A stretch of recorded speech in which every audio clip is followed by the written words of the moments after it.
दोस्तों, हर फसल की कोई ना कोई ऐसी बीमारी होती है जो कि उस फसल की मेन बीमारी होती है, जिसके आने की वजह से फसल पर बहुत ही ज़्यादा इफ़ेक्ट पड़ता है और फसल में पैदावार या उत्पादन भी हमें कम देखने को मिलता है।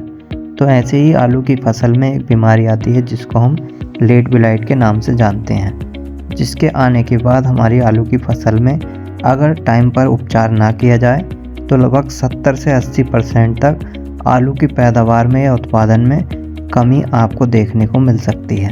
तो इसलिए इसकी सही समय पर पहचान करना और सही दवाइयों का इस्तेमाल करना और सही सावधानियों का ध्यान में रखना बहुत ज़्यादा ज़रूरी होता है। तो आज की वीडियो में हम आपको इसी के बारे में बताने वाले हैं। आपको बताएंगे लेट ब्लाइट की पहचान आप किस तरीके से कर सकते हैं और इसके लिए कौन कौन सी दवाइयों का इस्तेमाल कर सकते हैं जिससे कि इस बीमारी पर अच्छे से कंट्रोल किया जा सके। तो अगर आपको वीडियो अच्छी लगे तो वीडियो को लाइक करें, अगर चैनल पर नए आए हों तो चैनल को भी सब्सक्राइब कर लें। तो चलिए शुरू करते हैं बिना देरी किए। जैसा कि आप सभी लोग जानते हैं, लेट ब्लाइट आलू की सबसे ज़्यादा गंभीर बीमारी है, जिसके आने के बाद आलू की फसल में बहुत ज़्यादा नुकसान देखने को मिलता है। यह एक फफूंदजनक बीमारी है। यह हमारी फसल में फाइटोप्थोरा इन्फेक्टेंस नामक फफूंद के द्वारा फैलती है। जब यह हमारी फसल पर अटैक करता है तो इससे होने वाले इफ़ेक्ट के कारण हमारी फसल में लेट ब्लाइट का प्रकोप हमें देखने को मिलता है। वैसे तो लेट ब्लाइट फसल में पौधों की किसी भी स्टेज पर अटैक कर सकता है, लेकिन जैसे हर बीमारी का या फंगस का एक पसंदीदा मौसम होता है, ठीक उसी तरह लेट ब्लाइट को भी ज़्यादा सर्दी या ज़्यादा नमी वाला मौसम ज़्यादा पसंद है। इस समय पर हमारी फसल पर यह बीमारी या फंगस ज़्यादा अटैक करता है। बीमारी के लक्षण या उसकी पहचान, तो इसकी पहचान के लिए इसके लक्षण आप पौधे की पत्तियों पर, टहनियों पर और कंद पर तीनों जगह पर इसके लक्षण देख सकते हैं। शुरुआती अवस्था में आपको इसके लक्षण पौधे की पत्तियों पर दिखाई देते हैं। शुरुआती अवस्था में पत्तियों पर गहरे भूरे रंग के धब्बे दिखाई देते हैं, फिर वह धीरे धीरे पूरी पत्ती पर फैल जाते हैं और उसके फैलने के बाद पत्ती को सुखा देते हैं। उसके बाद इसके लक्षण टहनी पर भी दिखाई देते हैं। टहनी को भी पूरी तरीके से सुखाकर पूरे पौधे को नष्ट कर देते हैं और इसके बाद यह बीमारी हमारी फसल की कंद पर भी दिखाई देती है और कंद को भी यह बीमारी सड़ाना शुरू कर देती है, जिसके बाद बहुत ही ज़्यादा नुकसान हमें देखने को मिलता है। और आप देखेंगे जिस खेत में यह बीमारी आ चुकी होगी तो एक अजीब तरह की गंध उस खेत से आने लगती है। तो किसान भाइयों, इस तरीके से आपको अपनी फसल में लेट ब्लाइट की पहचान कर लेनी है।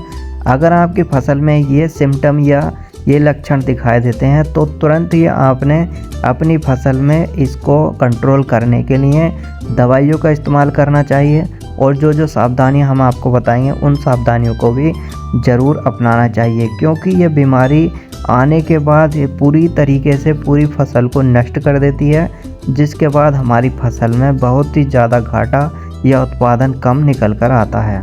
तो अब बात कर लेते हैं लेट ब्लाइट से बचने के उपायों के बारे में। तो इससे बचने के लिए मैं आपको इस वीडियो में 2 ऐसे फंगिसाइड के बारे में बताने वाला हूं जो कि इस रोग पर बहुत ही अच्छा काम करते हैं।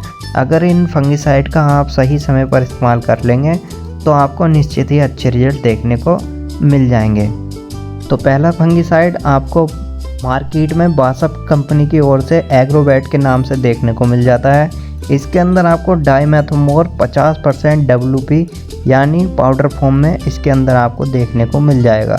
ये आपकी फसल में लेट ब्लाइट के लिए बहुत ही अच्छी दवाई है। इसको इस्तेमाल करने के लिए आप 1 से 1.5 ग्राम पर लीटर पानी के हिसाब से इसका इस्तेमाल कर सकते हैं।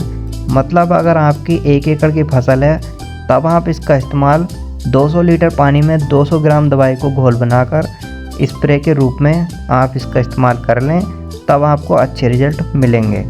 ध्यान रहे दोस्तों, इसका इस्तेमाल आप अपनी फसल में ओस उतरने के बाद करें और इसके इस्तेमाल करने के बाद लगभग 5-6 दिन लगातार 5-6 दिन छेक कर अपनी फसल में पानी का इस्तेमाल या सिंचाई करते रहें। तो अगर आप इसके बारे में पूरी जानकारी लेना चाहते हैं तो इसके ऊपर पूरी वीडियो हमने इस चैनल के ऊपर डाली हुई है।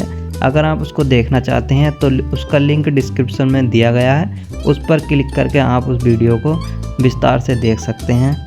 तो इसके अलावा दूसरी जो दवाई आती है वो बायर कंपनी की ओर से इन्फिनिटो के नाम से आती है। इसके अंदर आपको 2 टेक्निकल देखने को मिल जाते हैं, फ्लोपिकोलाइट 5.56% प्लस प्रोपामोकार हाइड्रोक्लोराइड 55.6% SC फॉर्म में यह आपको दवाई देखने को मिलेगी। SC यानी सस्पेंशन कॉन्सेंट्रेट फॉर्म में, लिक्विड फॉर्म में यह दवाई आपको देखने को मिल जाती है। इसका इस्तेमाल करने के लिए आपने 3 से 4 ml दवाई को पर लीटर पानी के हिसाब से इस्तेमाल में लेना है। मतलब अगर आपकी 1 एकड़ की फसल है तो 200 लीटर पानी में 600 ml दवाई को घोल बनाकर आप इसका इस्तेमाल कर सकते हैं। सेम उसी तरीके से इसका इस्तेमाल करना है। इसके इस्तेमाल करने के बाद 6-6 दिन के अंतराल पर आप अपनी फसल में सिंचाई करते रहें, जिसके बाद आपकी फसल में लेट ब्लाइट का प्रकोप आसानी से कंट्रोल हो जाएगा। तो फाइनली दोस्तों, कैसे लगी आपको ये छोटी सी जानकारी अच्छी लगी हो वीडियो लाइक करें, चैनल को सब्सक्राइब भी कर लें और बेल आइकन को भी ऑन कर लें। तो मिलते हैं किसी और वीडियो में किसी और नए टॉपिक के साथ, तब तक के लिए जय हिंद दोस्तों।